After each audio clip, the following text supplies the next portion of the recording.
এই সিজনের সবথেকে জনপ্রিয় খাবার কাঁঠালের বিচি আর ছোট চিংড়ি দিয়ে লতা।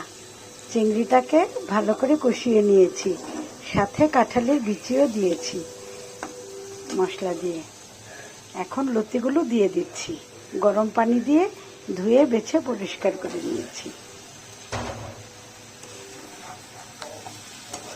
এখন ভালো করে মিক্স করে নিচ্ছি।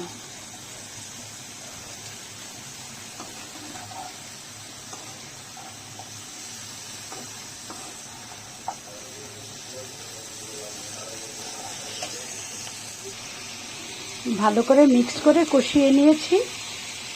এখন অল্প পরিমাণে পানি দিয়ে দিচ্ছি।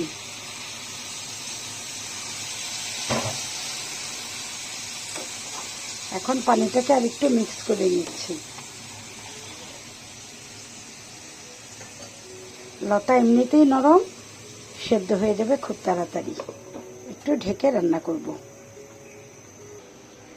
4-5 মিনিটের মতো রান্না করেছি। এখন দেখি কি অবস্থা।